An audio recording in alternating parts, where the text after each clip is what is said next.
Welcome back to Three Dads One Podcast, where Daddy Rob and Daddy Dan are just finding out that Daddy Tom has a baby due in September. Oh, yes! Fantastic! Amazing.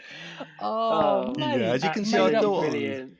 I'd give that one as a little bit of a I hope surprise. I've been sitting on that for 6 weeks of absolute exhaustion because poor old Jem has had absolutely chronic morning and evening sickness. Oh no! So I've not only been doing kind of the housework, the chores, the online learning, childcare, the washing up, you name it, it's all kind of come down to me. So it's been a very, very busy past about 6 weeks. Well, the good man, news is, so happy for you. yeah, I know. And the good news is you'll start feeling better soon, so she can make it up to you. Funny Foot rubs.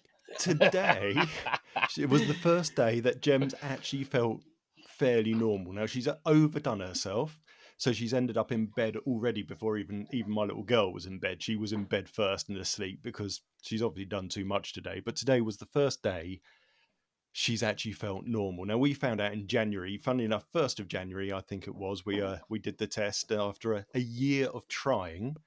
And a year of That's the best failing, bit. and it wasn't even a COVID idea. It was we'd been trying, and it's just like, oh. But yeah, that was my little surprise bit for you. But anyway, for those of you that are joining us today on Three Men and One Podcast, we are talking about whether or not we as daddies feel like we get enough support from the various places when you are having a child. So that could be whether it's the NHS and to do with scans, or antenatal classes, or anywhere along the whole way. Did you get enough support? Now, I've actually got a little bit of negative and a little bit of positive to go on this one, but I also understand that Rob, as the newest dad of all of us for the time being, had a child throughout COVID, so no doubt this was probably incredibly hard on you. But I guess first thing we should do is say hello, Daddy Dan. Hello, Daddy Dan. And hello, Daddy Rob. Hi, Daddy Rob. So, Daddy Rob, we'll start with you then, because you were saying about it, and you were saying you didn't want to bitch about the NHS, I believe. So, yeah, go on, fire away. Yeah, I want to make it really clear that I'm not saying anything directly negative about the NHS itself. It's more, I just said before we start recording, it's more COVID adjacent kind of issues that we've had, and I'm sure that had COVID stuff not been happening during the time that we were going through this, totally different experience. But I mean, I always make notes, believe it or not, for these, and I've got the most notes that I've ever had for this, because it just seemed like at every stage I wasn't allowed to do anything.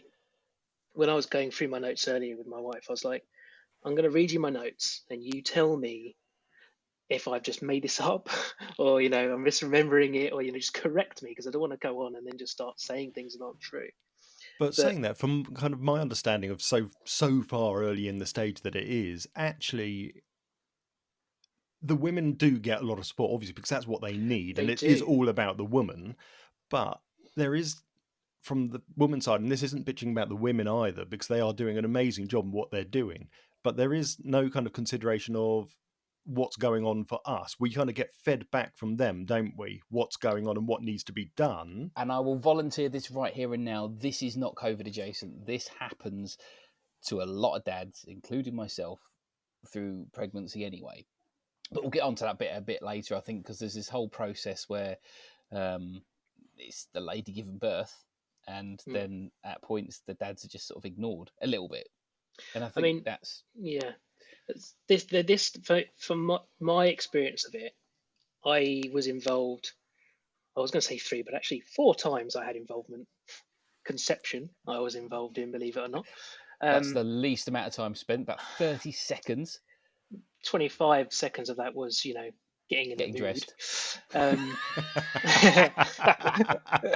Even looking at my cameras again, Dan, I told you I changed the password.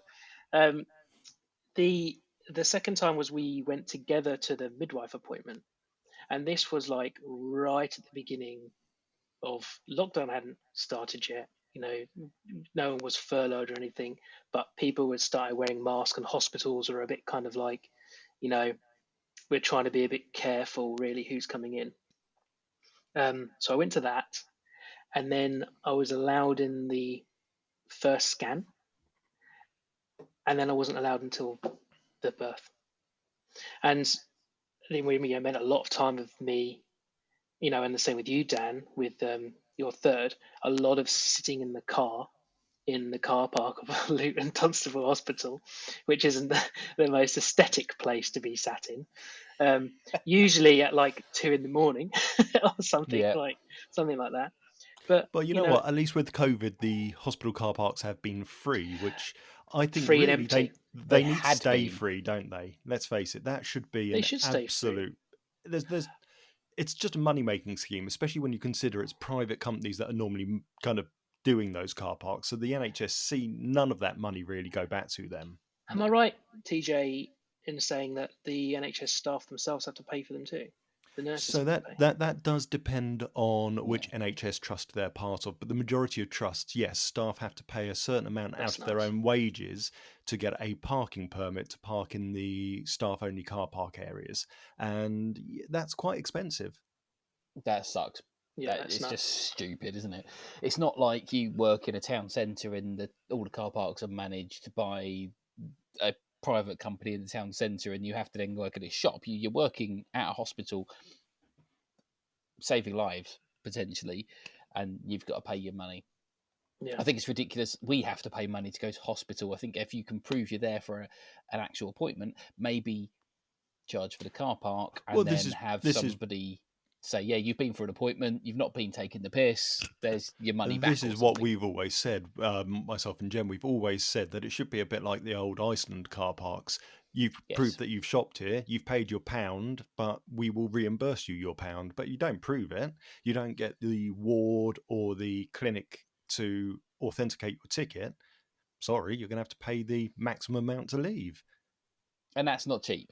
It's one of the most expensive car parks you'll ever park in your life. I remember going to. There was a period in time when Miranda and I had to go to the Watford one, and Miranda was there every single day, all day, and you had to pay cash only, and it was coins. So I had to keep going to the bank and getting £30 in coins every day, so Miranda could see her mum in hospital every day, and you're doing it for like 2 weeks every day. And it wasn't until the last few days that one of the head nurses come over and said, "Look, you're coming in every day. Just put this note on your car and they'll leave you alone." But, we'd already buried like hundreds of pounds into the parking scheme. So it's just... And I think, just to reiterate Rob's point, I don't think any of us want to say anything negative about the NHS during this, but I think you'll find with any big organisation that's run by people that probably don't know how to run the organisation, especially anything that's led by government, you're going to have issues. There's pencil pushers. There's lots of pencil pushers, isn't there? There is, yeah. So, back to what I was saying. So, yeah, I had no involvement until birth, basically. And, as it's our first, and Miranda was very nervous and, she's doing all the scans on her own. She wasn't even able to record any of the scans. It was only when she started going to the local one, where they were just doing kind of normal health checks, that she happened to get a really nice midwife who was like, yeah, just record the heartbeat. Because I hadn't heard the heartbeat until, like, I don't know, I think it was 5 weeks before Theo arrived. I'd never heard the heartbeat. Nothing. Wow, that's... So, yeah. And I remember Miranda messaged it to me, and I was like, why have you recorded some roadworks? Because TJ's probably heard it. You've probably heard as well the recording. Like, it just sounds like a jackhammer going dug dug dug dug dug dug dug. Not yet. So you gents are very, very, very lucky, because this is going to go out on Tuesday, the 13th of March. This episode, our 12-week scan is Monday, the 12th of March. So nice. We've not. Well, yes and no. So actually, I'm going to kind of jump in there as well, Rob, because kind of you going on about the scans and that you hadn't even heard the heartbeat. So this is a semi-serious stroke serious episode, really, gents. And you might as well just kind of be completely truthful about this. So as I said, we took a year to manage to create this life that currently Gem's growing in her belly at the moment. And it's been hard work, and we were coming to the terms with that we're probably just going to end up buying a dog, aren't we? And obviously this happened, and it's like, wonderful, brilliant, excellent stuff. this dream come true. Now, at about week 5, Jem started bleeding. So obviously, kind of all the walls start falling down at that point. And not only am I trying to look after my little girl downstairs who's in floods of tears because she's just heard mummy upstairs bawling her eyes out and absolutely crying and emotional. I'm trying to look after Jem upstairs. And again, the very funny story side of that was, and funny enough, you choose to pick up sometimes the funny bits. It's the only way you can cope with some of these things.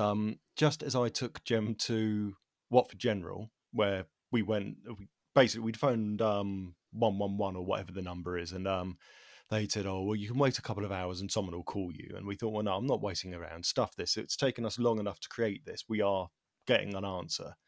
So we decided we'll go to Watford General. So Jem's mum came over for childcare for us.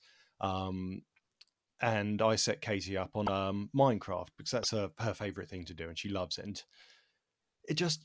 So I'd got Jem upstairs crying. I'd calmed Casey down. I got upstairs. Jem had calmed down. Come back down, and Casey's back in floods of tears because she fucking killed her cat by mistake. And I just couldn't help but absolutely laugh. I couldn't help laughing because it's just like, you know what? Everything going on, and you're just thoroughly upset about your cat that you've just killed by mistake in Minecraft. But anyway, moving on. The reason that, again, it's not bad mouthing the NHS. I'm not bashing them at all. I understand we're in the middle of a pandemic. But as a dad, I got her to A&E, or a prospective dad, I should say. We were at A&E.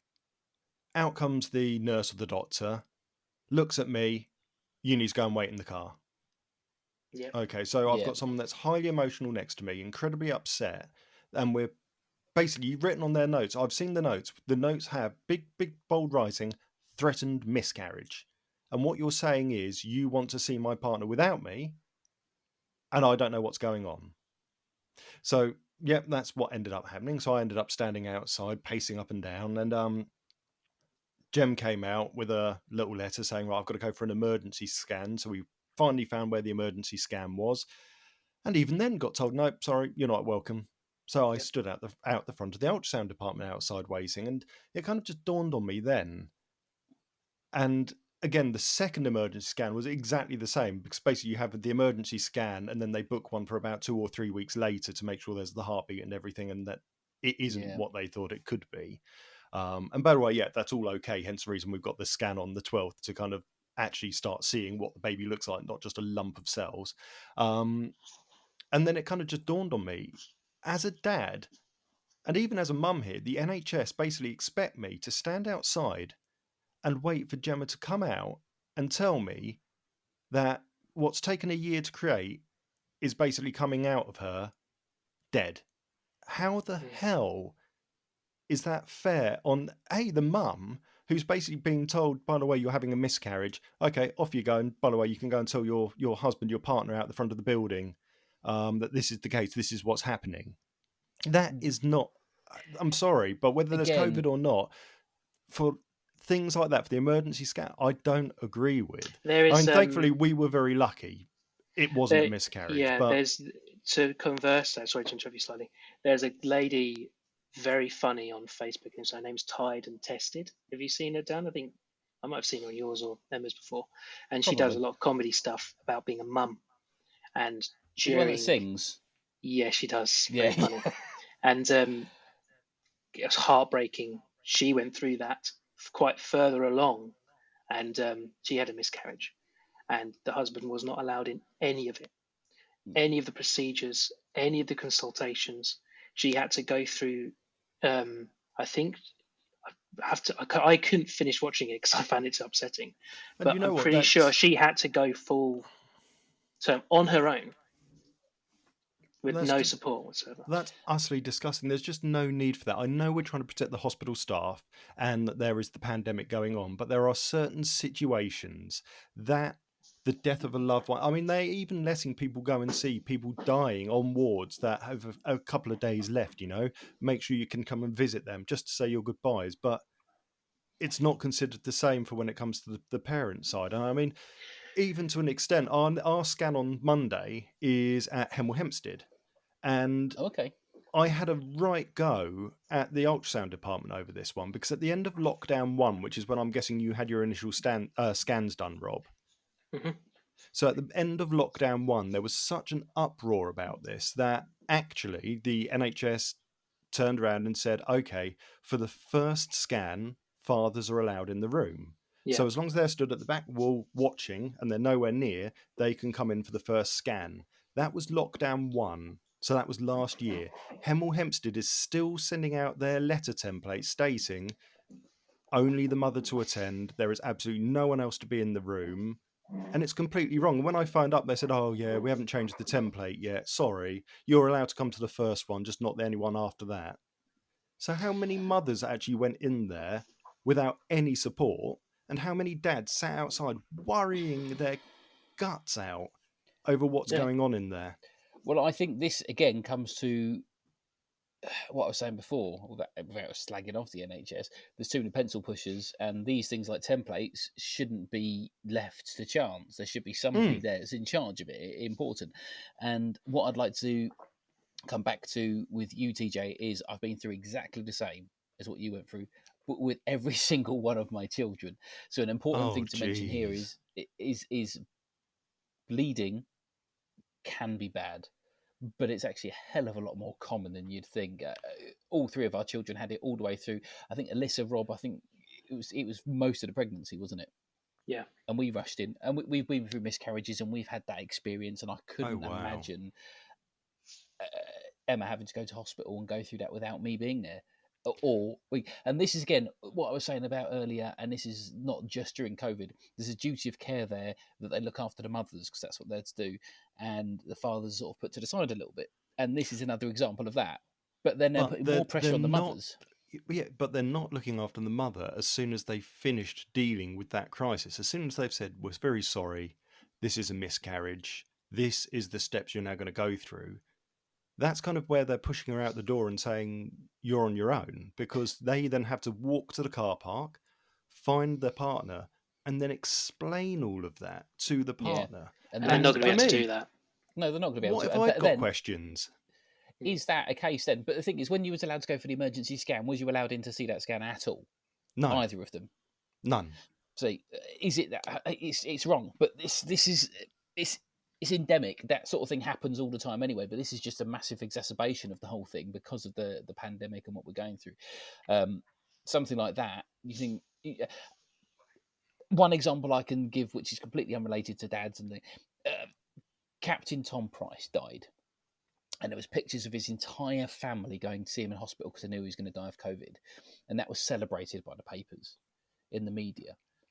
But you've got, Charles went to see his dad. Prince Charles goes to see his dad in hospital, who's been in hospital for a very long time, and everyone's slagging him off for going to hospital to see his dad. You've got the future King of England going to visit his dad that might be dying. And even across the public and the media, they can't make up their minds what they want people to do. See, I've had a bereavement. I've had a bereavement since this. And Rob already knows about it. My nan died, not COVID related, but nobody could go and see her. One of my mum or her brother could go and see her at any one time. Nobody else could go and see her. They completely blocked it off. So she went into hospital and she died. And there's different rules for different people in different areas of the country, depending. It's postcode lottery, and I think you'll find maybe at different hospitals, TJ, the father might have been allowed in, which is wrong. You see, and the only reason we knew, for example, the next scan, so Monday's scan, that I would be allowed to go in, was because the Watford scan staff, as much as they were incredibly apologetic to Jem, saying, look, we're so sorry he can't come in, but this is what we've been told and we've got to follow those rules. So, of course, I don't blame them. But they were very good because they did explain straight away saying, yeah, but for your 12-week scan, he will be allowed in. There is no way he will not be allowed in. He'll be made to stand behind you. He'll have to go and stand against the wall furthest away. He'll be told not to breathe if possible, things like that. But he will be allowed in. So I will be able to at least see that moment and hopefully for the first time hear my child's heartbeat. So but Hemel sent that letter out that say I can't. So the point I was always making to Miranda is like, her and I live together. If I've got COVID, she's got COVID. That's it. It's going to happen. How is me being in the room, who is not going to get touched by the nurse, not going to be near the nurse. If for one scan I'm allowed in the corner, why can't I do that for all of them? Because if you're going to catch it off of my wife, you're going to catch it off of me. You've got no extra possible chance of it when I'm masked, gloved, Yeah, off in the corner, absolutely. And nowhere near you. 100%. what are they going to do when a single parent goes in and they've got a child with them? What are they going to say about the child? Oh, well, we can't catch COVID from a child, apparently, saying we're all sending them back to school and no masks and everything like that. Well, it doesn't work like that. Exactly right, Yeah. Rob. You've probably got it.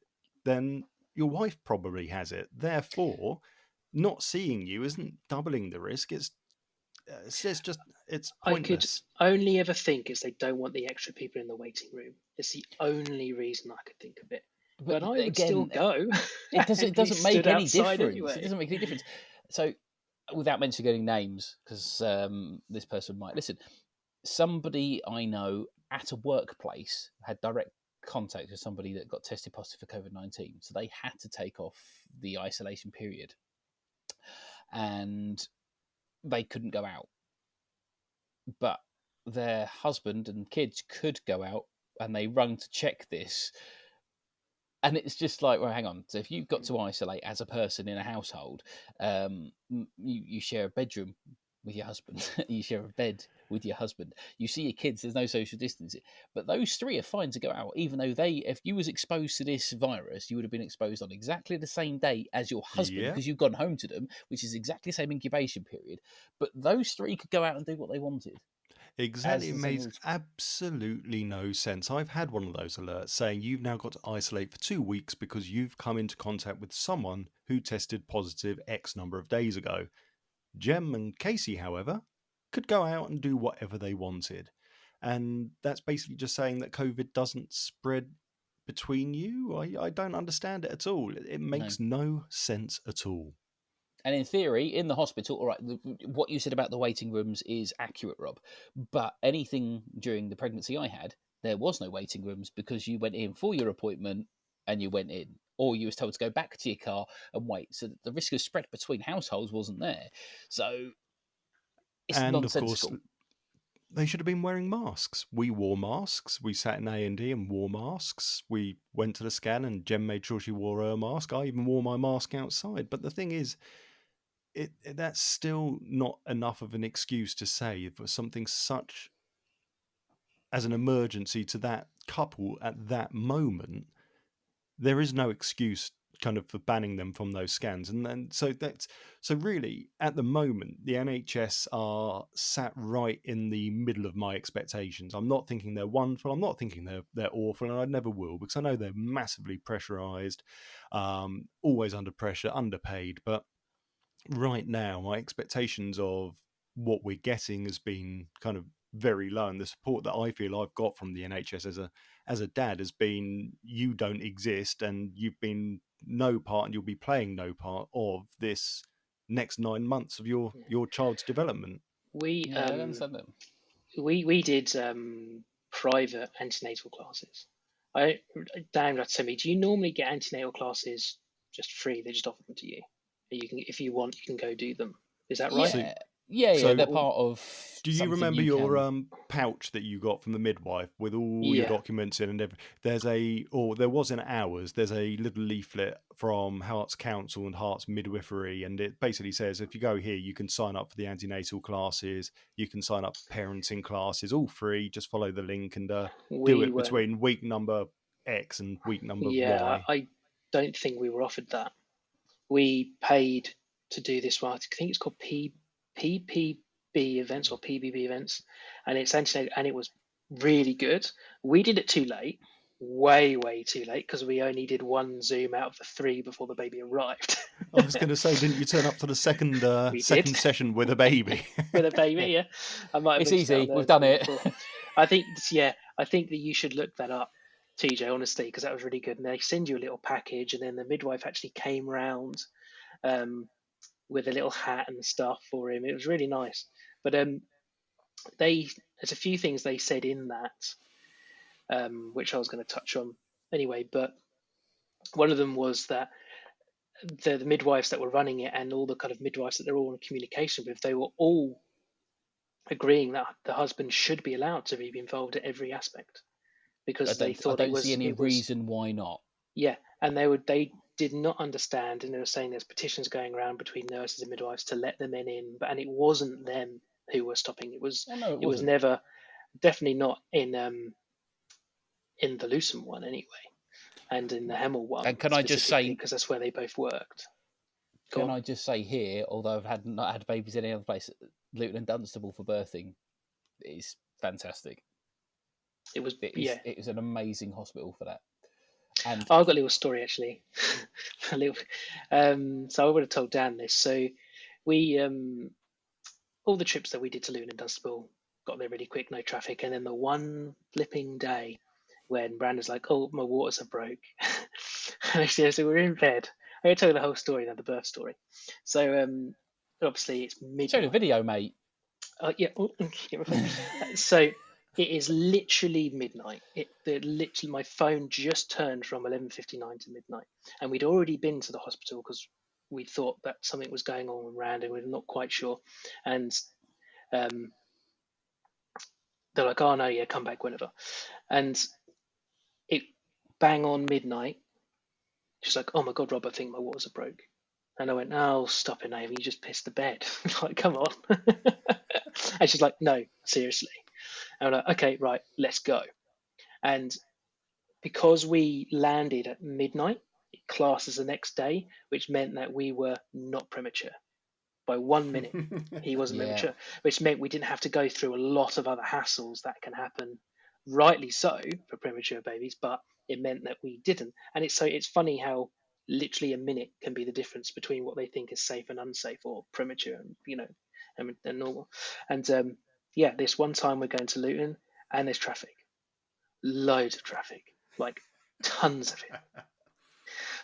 And Rand's like, "Oh my God, oh my God, oh my God." I mean, you're going to have to pull over. You're going to have to go down the hard shoulder. I go, "I can't handle it." Anyway, we get there and I'm all ready and settled for like 8 or 9 hours. I've already got like bags of stuff in the back of my car. I put the back car seats down. I've been on my phone to my dad, and it'd been about 10 minutes. I'm like, "Oh, I've got to go." Miranda's calling me. And it's like, "You've got to come in." She's like, "She's 5 centimeters already." Like, already 5 centimeters. So we went in and we're like, "Oh." Then I had to kind of leave again because they wouldn't let me go to another bit. And then I come back in. Anyway, Miranda decided she wanted to have a water birth, which there was only 3 pools there, completely empty. The whole area of the birthing part was completely empty. So we had no one there.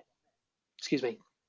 And I try and remember what they said to me. I had to leave to get some stuff. I had to go and get the bags out of the car and come back in. I didn't know what room she was in. And they go to me, "Oh, she's in room 3. Okay, can you show me where room 3 is? Because I have no idea what that is." "Oh, she's not on the board, just that midwife over there." "No, she'll show you." And they took me, she's in there, pointed at room 3. And I just walk in and I'm like, "Oh." And there's 3 people in there: a woman I don't recognize, a man I don't recognize, and a midwife. And I'm like, you're not my wife." And I immediately thought, "Who's this man in here with Miranda? Why is there just this weird man in here?"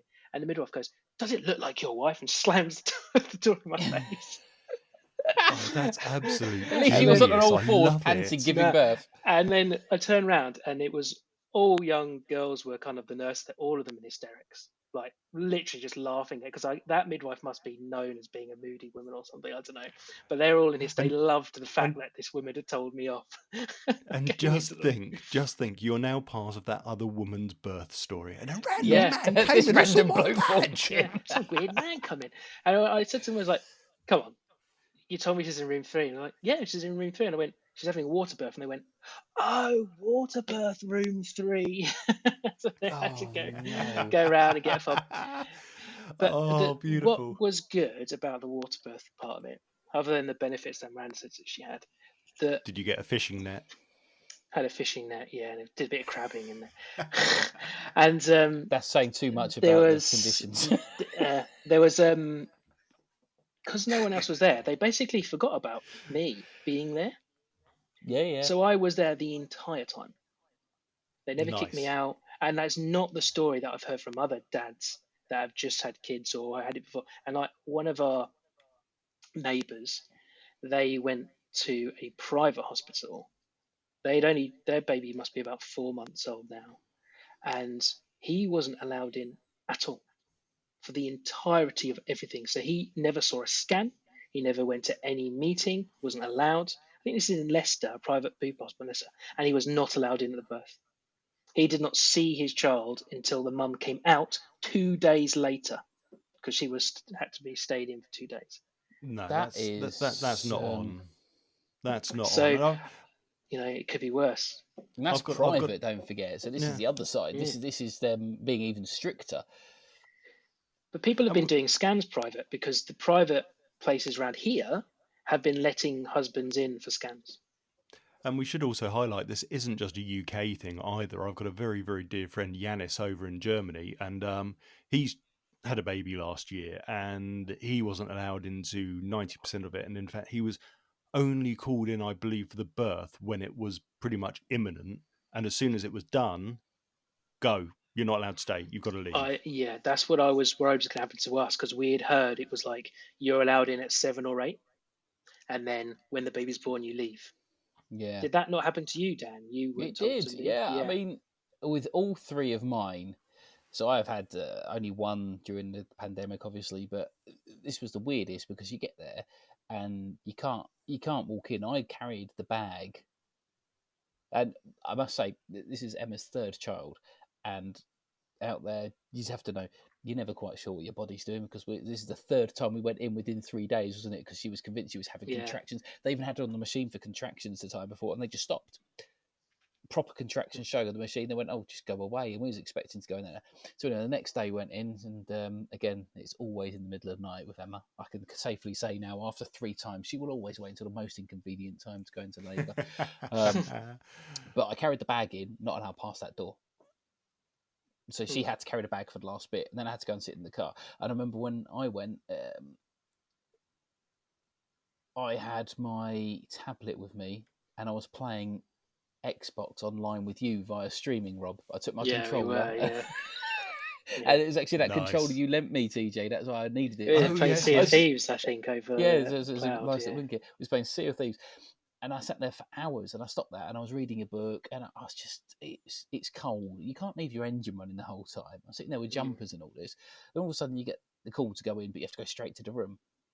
And then it happens, and the whole birth thing happens, and then you're like, okay, Emma had to go to ward, and for all of our children, she's had to stay in. For the children needed antibiotics or something. And... then it was just like, right, she's going up to the ward. You go up to the ward door, right, go home. Yeah. So it was Sienna. I couldn't see her for 2 days. But at the same time, my older two had to go to your mum's, Rob, which is grandma, and stay there. But I then had to come home, and I couldn't go and see my other 2 kids because I was in and out of hospital, because it rose the risk. In a way, I had 48 hours off, which in some ways is quite nice. But then new baby, up on the ward, can't see it for 2 days. Whereas with the other 2, I was in there all day with Emma on ward, and of helping. course, what are you told in every single bit of literature? The more contact you can give a child, the skin to skin and stuff like that. Yeah. The better the relationship will be in the future, and we're basically being told no. Then is what you're telling me now. It makes me glad that we aren't due till September. So we've got a nice while to wait for that one. So I'm really hoping that kind of lockdown is done and dusted by then. I think that by then. Yeah. We chose Watford for our one. Was we'd had a couple of friends that had births out of Watford, and they were very happy with it there. So we thought we'd do Watford. So the scan seems to be Hemel, but the birth itself will be Watford. Hemel will. I've been to Hemel with Miranda 4 times. And I'm not allowed past the cafeteria. At least you can go to the cafeteria. Thing is, it's closed. Thing is, with the Hemel Hempstead Hospital as well, it's a bit of a weird rat's nest of a hospital. It's that changed. one, I know hospitals aren't exactly the easiest thing to navigate, whether they're new or old. But Hemel Hempstead Hospital used to be a real nightmare to work out where you were going. Yeah, like where you're going to go is this is very niche now. It's, if you know where the minor injuries bit is, it's opposite, Oh, and yeah, that's I where know the exactly parking what is you're as well. talking So when about. you come Yeah. in, if you've seen the video for the Christmas single Lad Baby's new song, you can see the entrance to Hemel Hempstead in that. Oh, no, Lad Baby's not a Hertfordshire lad, is he? Yeah, he lives around here lives in somewhere. Yeah, Hemel. I've seen him a couple Oh, of times. God. Waved at him in his sausage car during lockdown. It was actually. I remember walking the dogs. Yeah, we used to go up to the left is where the park used to be. That staff car parking now, and then park around the back instead. Anyway, we're getting off topic talking about bloody where to park in Hemel Hospital. But well, Yeah. actually, let's going back to kind of the whole pre-conception side of things. Now, obviously, as I said, we had kind of that year trial, and it seems to happen. You read it more often than not. We'd finally contacted the GP because we thought, you know what, something's gone wrong. At least let's find out what's going on, shall we? And I would say, actually, the GP side of things and the initial kind of sexual health side of things that the NHS provide has been absolutely fantastic for me. And they were fantastic for Gem as well. They went through all our notes together. We had a consultation together, which was good because Gem could say things, I could say things, and the doctor could ask us both in front of each other. And it kind of helps you both understand a little bit more and go, oh no, what about this? And oh yes, I hadn't thought about that. But obviously that kind of then goes on, and obviously it was just coming to that point of where we must have just said, right, we've given up, we're going to relax and have a bit more fun. Obviously is what most couples need to do that whole conception thing. But the thing that did make me laugh the most was I don't even know if either of you've got to go through this, and I'm also not sure why I'm sharing so much with people, but you might as well. If you are having conception problems and you have to have tests done, there's things that you have to do as a man, and that's normally you go along to the clinic, you get given a little cup, you've got to go in a room, and you've got to sort yourself out into that cup, and they tell you basically what your sperm health's like. Well, not during COVID. You get sent the pot, you're expected to go in the pot, get to the hospital inside of 45 minutes, Keeping your body park, temperature. keeping it the right temperature, and get to the clinic in time for your appointment. Can you imagine the logistics behind that? Right, my appointment's 10:45. I've got 45 minutes to get there, but I've also got to bash one out into this pot, keep it warm, and manage to avoid traffic at the same time. Right, Mission Impossible music, let's go. Thankfully, I didn't have to go through that because literally a week did they give before you a funnel that as well, or is the pot quite big? Yeah. No, it's just the pot. Hang on a moment. Hang on, you keep talking. I don't want to see your sample. It's been a bit longer than 45 minutes that this sample has been prepared. And this is the Blue Peter. Here's one I made earlier. Yeah. He does it. He keeps it on his little bit and bob shelf. So this isn't good for the audio side of the podcast. Watching you rummage around your shelves for your.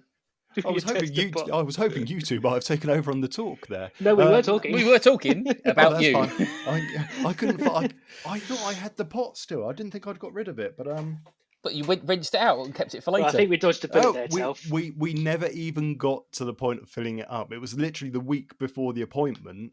We did the test, and it's like, oh, okay, we better cancel that appointment then. So I think that happened to us. And in relation to your question, Dan, it's about big enough to get your bell end in. Oh, okay. So you don't get a funnel, you've just got to hope. Oh.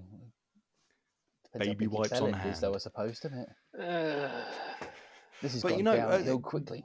But keeping the serious side of things for a moment, I would say actually the GP and that whole side of it was absolutely amazing. They were really, really good with getting things organised.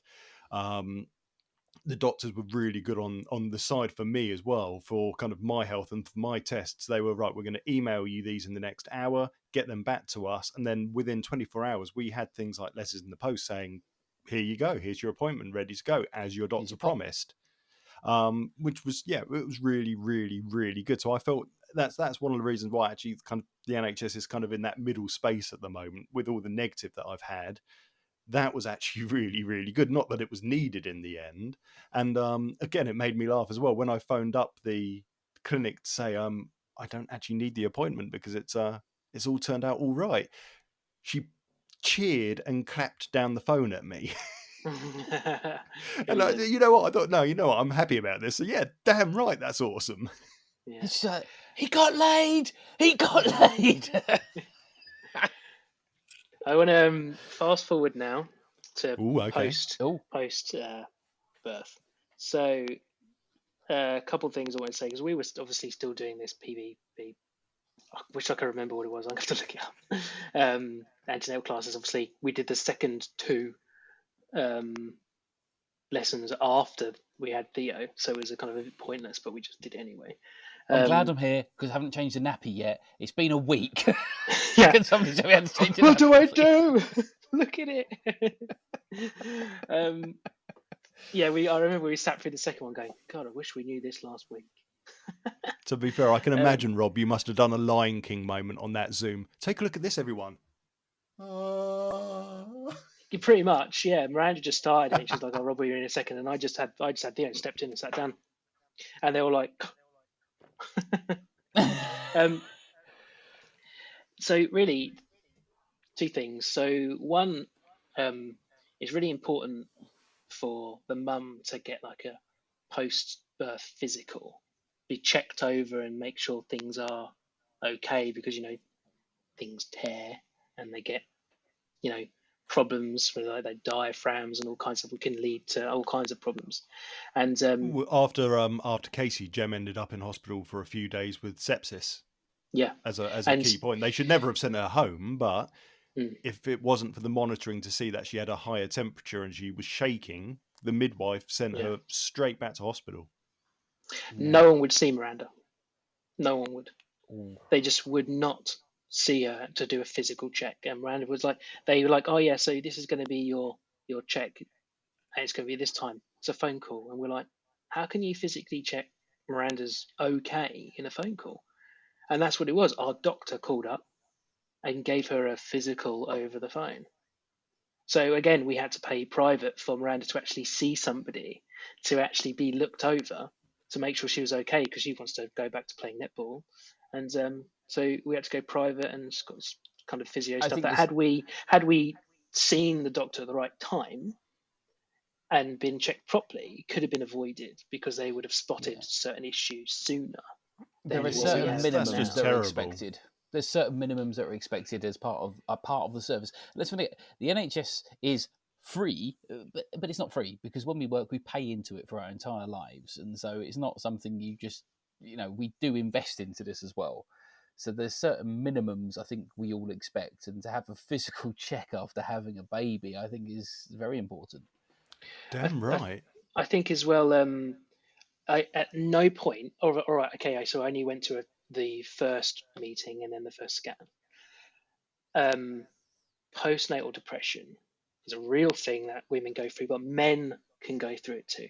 And it was I knew about it, but the only time I'd heard anybody say it to me was during this PPB events thing, and they said, "Women, I'd like guys, because the husbands are in it as well. Guys, check your wife, your girlfriend, your partner, whoever, and make sure they're right." And then they said, "Mums, you need to do the same, because men go through it as well, can go through it, and it will show in different ways with men than it will with you, or it could be anything, but men will go through it as well." And I saw nothing anywhere about it for men at all. I've never even heard of it, and I spent 11 years in kind of the ambulance side of things, so you would have thought that even those circles I might have heard of something, but no, I've not heard of that, and I can quite believe it. Absolutely, I can believe it. It's just it's a massive, I mean, for a woman, it's a physical change. There's a lot of hormones going on, and they can be what causes it. But with men, it's more of a kind of like for me, it was a massive shift in lifestyle, complete shift, 180, completely changes everything. You suddenly, we spoke about in episode 2 how massively things change and how tiredness can create all these different feelings. So I know I didn't and don't suffer from postnatal depression, but I could definitely say I could see it in other people that I've know have had kids over the years, and they might have dealt with it quite quickly or not even known that they've even had it, and I might not have even known what it was at the time. But after now hearing about it and seeing it, I can kind of look back and see people and go, maybe they actually were suffering. No, I didn't know, I couldn't help them. They didn't even know that they were going through something, you know. And I think that's something that definitely you should be aware of as a dad. I'm not saying this can happen to you, TJ, but it's something that can No, but happen to you as well. So it does make absolute sense as well. How can one party go through depression and not the other? You're right. It's a complete upshift to your life and a complete different change to everything and your day-to-day routines. And it's interesting because I wouldn't say I would say I've been depressed, and I'm very, very happy to admit to that one. But I would say that although I've not had a baby in my life yet, that's a chair, Dad. change Sorry. Angry It's Wookie. nearly a chair. changing my life to fit around having my little girl here is a massive change. And I think I probably did lose a couple of friends that I used to speak to regularly just because they didn't understand that. What do you mean you can't just come out at 7 o'clock at night? What do you mean you're doing bedtime? Well, because my child's got a routine. You don't just cut that routine out. And I'm guessing probably a lot of new dads don't kind of realize actually how much that actually becomes set in stone. It's not just something you can drop, like maybe if you'd got a plan to go to the kebabbery with a friend and then you've decided to go to the beer festival instead. Yeah. It's not something you can just chop and change like that. It's there, and you are not stuck doing it. That's the wrong way of saying it. But No. I think that's fair because you don't want to sound negative. I understand that, but you are stuck doing it. It's something that is going to be there for years and years and years. It's how you flip your mindset to it, isn't it? It's whether you feel that is a chore or whether you feel like it's something that you want to do. So today, our routine is normally kind of 6:30, 7:15 is when Theo needs to be in bed, and that's what I do because I'm not with him all day because I'm working full time. When I get home, you know, luckily at the moment there's not much traffic, so I'm getting home at like 5 or 5:30 because I'm finishing a little bit earlier, and I do all the night routine because I want to do it because that's my time. It's going to kick us in the arse later because already he gets excited when I get home, which makes it a bit difficult, and it's only going to get worse because I'm, as Dan knows, I'm the troublemaker with his girls, riling them all up before bed. I know the feeling on that one. I get told off for that too. And today I was late home, and I didn't get home till it was 6:25. He was already in bed, lights were already off, noise was already on, and Mary's like, "Why don't you get him out of bed and just give him a cuddle?" I was like, "We can't because he's got this. He has to keep his." And I was gutted, but I almost wanted to cry because I was like, "It's one of the first times I haven't been able to put him to bed." He's going to be 6 months on Sunday. I think maybe only one other time I wasn't able to do it, and I went in. It was pitch black, and you go and give him a kiss, and he put his hands on my face, and then he felt my beard, and then he laughed. Nice. And it was like he just knew that beard? he's like, he's laughing. That's not a beard. This is a beard, Dad. And then, it was kind of like he knew I was there, But you have to save moments like that, don't you? Full stop. It's moments like that that really kind of matter. So what I want to point out two things here. Rob, you're right. It's probably the first time in 6 months you haven't done it, but you've got to flip it around and go, this is one of the positives for you from the pandemic. Because if this wasn't a pandemic, it would have been... I would have missed loads. So take it as a positive side that you have had this opportunity to do it for so long. And secondly, I want to go back to what you said, the thing about being stuck. You shouldn't feel bad about having to feel stuck about it. I mean, it's like, you won't always want to do it every night. And I don't. There's certain nights... But it is one of those things you commit to. It's like going to work. You have to work. You can enjoy your work most of the time. There'll be days you don't enjoy it. That's why, again, for you guys, you wouldn't have understood this, but doing kind of this podcast alone, let alone doing kind of the additional videos for the channels I've done recently, those have been kind of my outlet for the past 8 weeks, is it? No, let's see. Well, coming up to 7 weeks, because the fact is, as I say, Gemma's been going to bed at 7 in the evening. So from 7 in the evening, I've been on my own. I've had nothing to do except for the cleaning, do the washing up.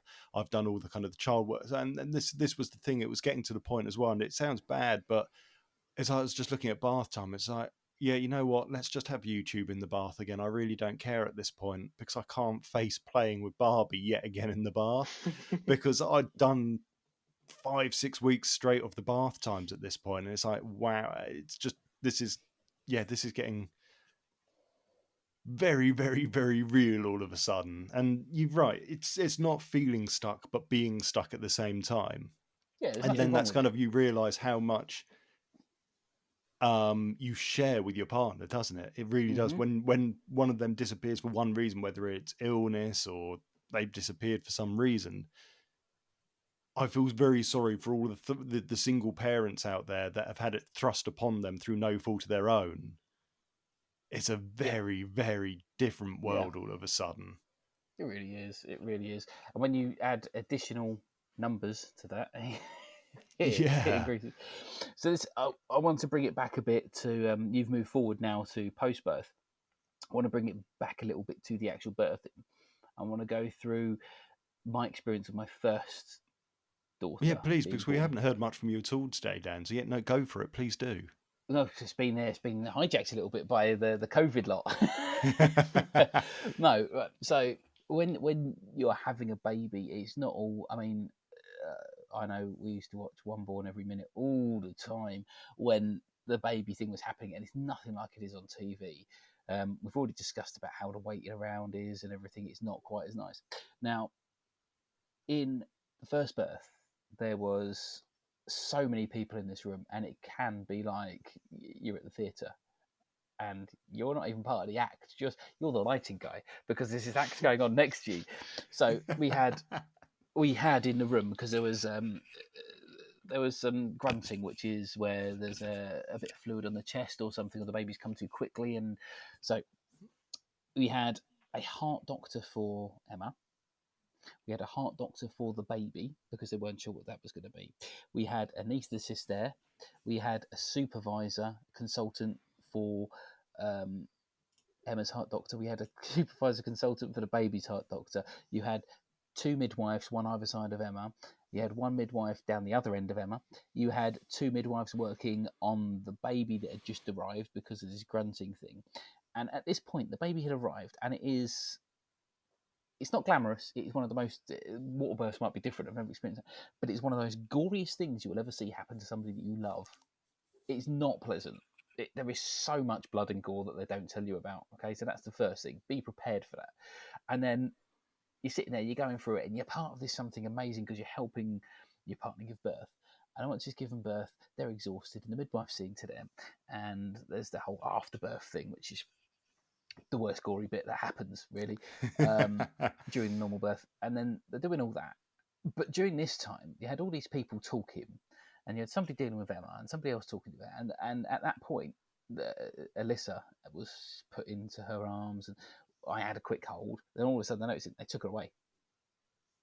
And they took her on the trolley. And then they didn't just take her on the trolley, they said, we're taking her down to NICU unit. So I'm just sitting on this chair at this point of room that felt like hundreds of people. Nobody's talking to you. Nobody's even acknowledging you up until the point they go, do you want to cut the cord or whatever? And then you're just left alone. And everyone's dealing with it. And that's fine because mum's the one that's just had the baby. But at that point, it just felt quite lonely because you couldn't have been any help. The only help you are to your partner is mentally. I mean, bloody cut wrists from nails going into whatever, squeezing your hands. But once that baby's out, you do nothing. You're useless there. You just want to see your baby. Your baby gets taken away, and at that point, you're just sitting there. But nobody thinks about the dad at that point.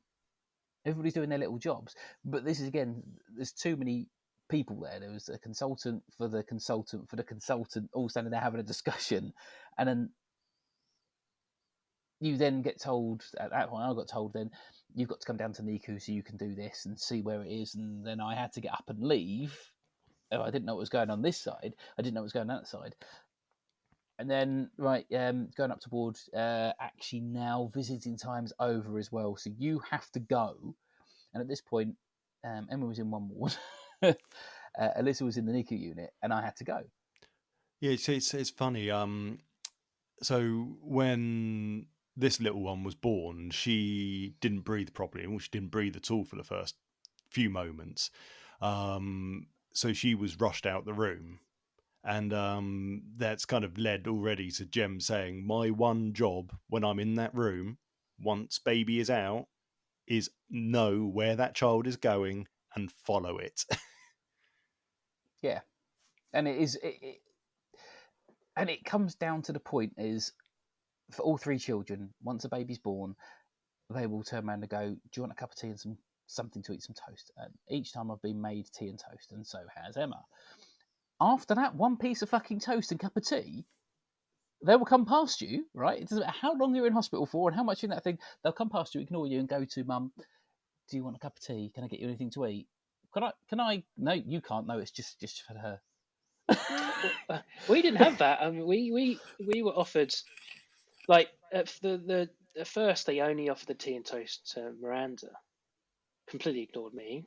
And then as when the midwife was leaving, she was like, Dad, do you want some as well? And I was like, yeah, please. And she come in, it's like the most biggest part of toast I've ever seen, with like 2 cups of teas, and Miranda doesn't drink tea, so I had 2 cups of tea. And we were basically just left because we were in that birthing area and there was no staff. As soon as Theo was born, we were there alone with Theo doing skin to skin for like 40 minutes. And that must have been just absolutely terrifying. It wasn't actually. I wasn't terrified. I was more anxious, waiting for the moment they're going to tell me to leave.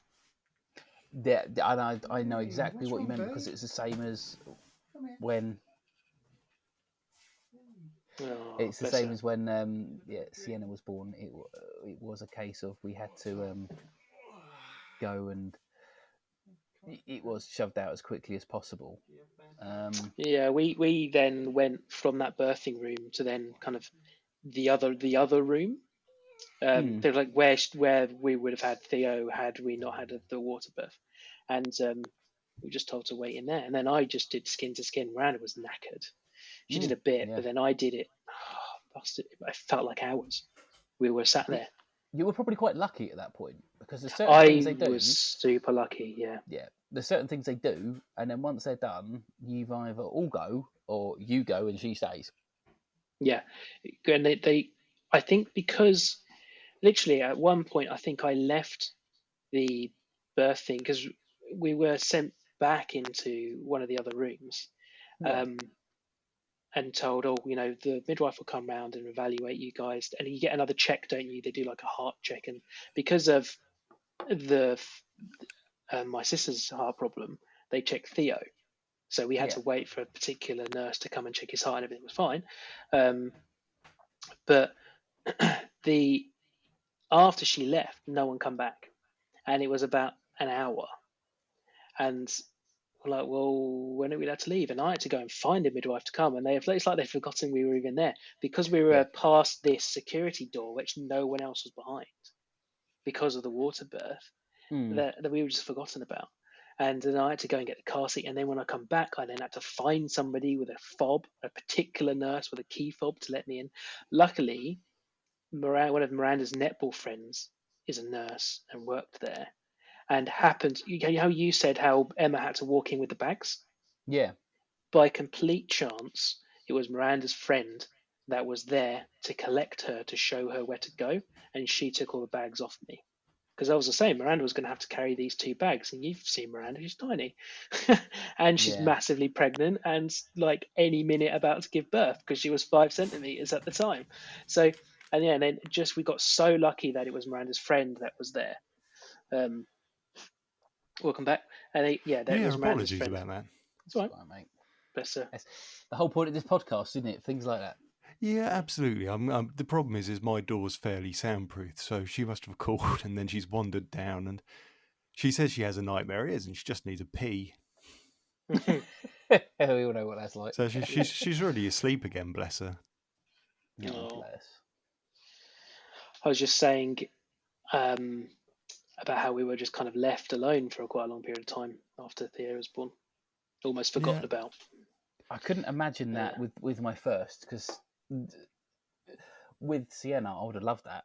We didn't get much of that, but with my first, not knowing anything about being a dad, having a baby, being left alone for that long, I think for the first 20 minutes, 30 minutes, you might think this is nice, and then be like, what the fuck do I do now? But the thing is, it all happened so quick because for us, we got to the hospital, she was 5 centimeters, and 2 hours later, he was born. Yeah, and that's the same as It what's happened to me. happened. Really quick. I mean, Yeah. I can't remember the exact numbers, but in terms of active labour, it's been single figures each time. And when I say single figures, it's never been more than 5 hours. I don't think, Elena. It's been 2, 3, and 2 or something stupid. I remember what's it they tell you, Dan? Because they wouldn't have told TJ this yet. It was like the timings of the contractions. It's like when they get a minute long with 4 minutes in between. So I'm probably butchering that. It's something about that. It's about 5 minutes. You should call. Anyway, that when Miranda's contractions start happening, they instantly were that. Instantly that. And you sit there thinking, that can't be right, what's written down now, here. TJ, I text Dan and Emma separately, right? And I said to Dan, and Dan's response was, yeah, it's going all right. I'd give it another couple of hours. Emma's response was, call the hospital. We called the hospital, and the woman went, come in. Nice. So we went in. And I always remember, it's like, don't listen to Dan when Dan tells you.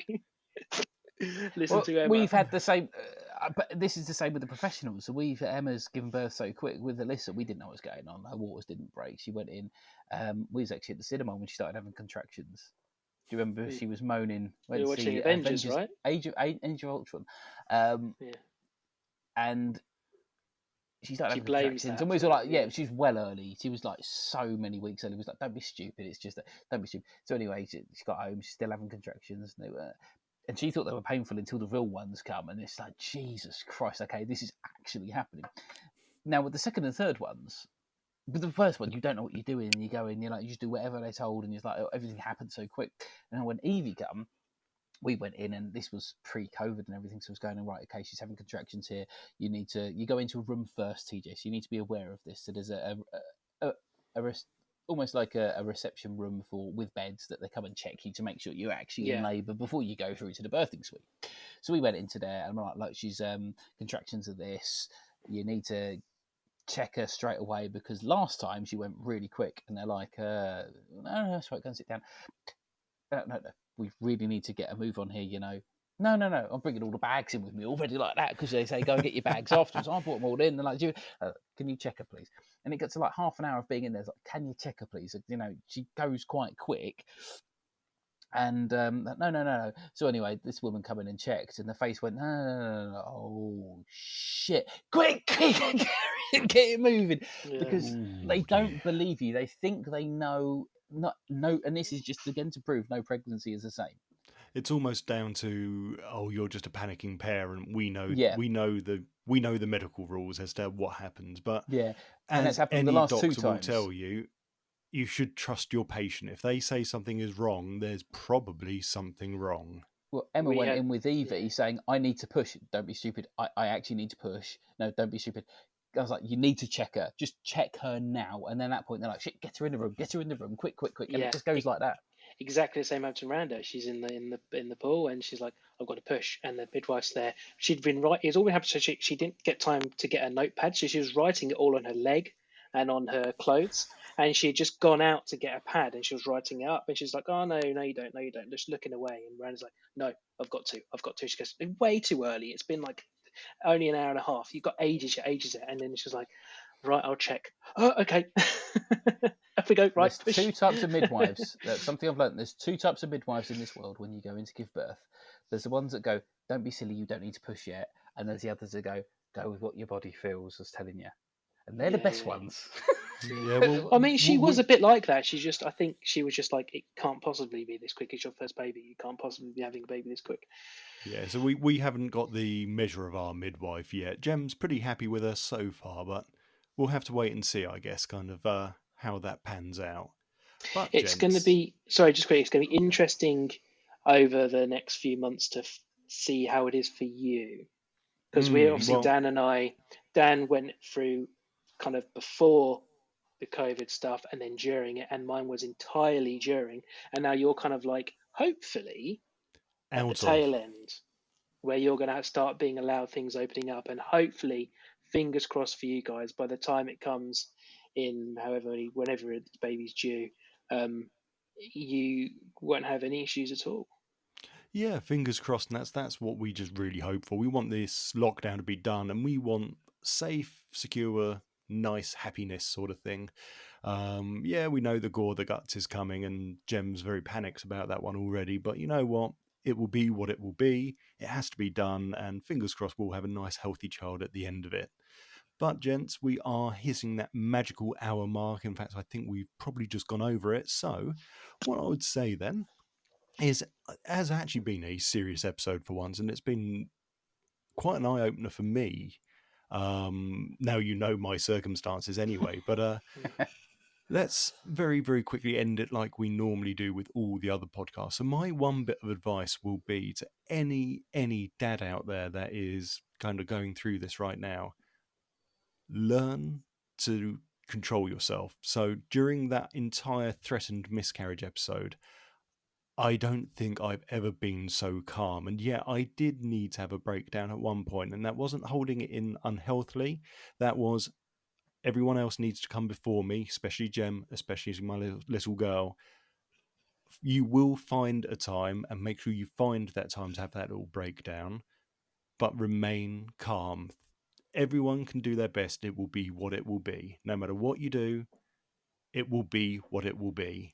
And as Dan alluded to at the beginning, bleeding is not always good. It can also be absolutely normal. And from what we were told, something is growing inside you that is going to push things out. And that's quite a good way of looking at it, in my opinion. But Daddy Rob, what advice will you give our future, or very prominent, or very nearly there, dads? I was kind of thinking while you were talking, I was kind of thinking, what advice would I give?